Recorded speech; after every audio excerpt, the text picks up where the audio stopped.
വൈകിയതിൽ പ്രതിഷേധിച്ച് അനിശ്ചിതകാല സമരവുമായി സെക്രട്ടേറിയറ്റ് ജീവനക്കാർ. സെക്രട്ടേറിയറ്റിന് മുന്നിൽ ആക്ഷൻ കൌൺസിലിന്റെ നേതൃത്വത്തിൽ നിരാഹാര സമരം ആരംഭിച്ചു. തൈക്കാട് ഹൌസിൽ നടന്ന വിരുന്നിൽ പങ്കെടുക്കാനെത്തിയ ധനമന്ത്രിക്കെതിരെയും പ്രതിഷേധമുണ്ടായി.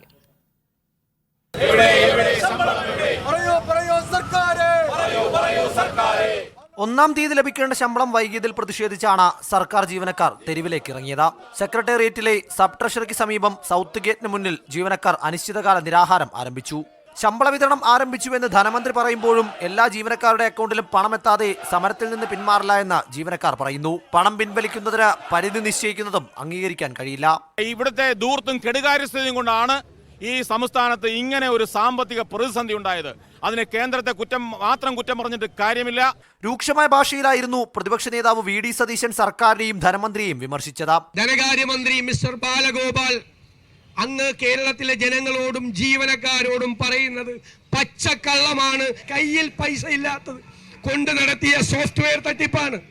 ഒരു സാങ്കേതിക പ്രശ്നവുമില്ല. സർക്കാരിനെതിരെയല്ല, രാജ്ഭവന് മുന്നിലാണ് സമരം നടത്തേണ്ടതെന്ന് ധനമന്ത്രി പ്രതികരിച്ചു.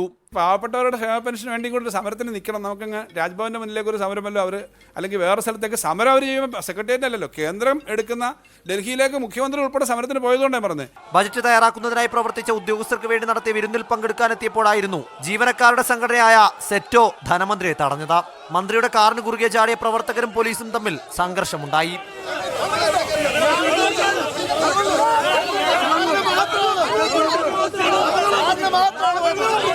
മീഡിയ 1 തിരുവനന്തപുരം.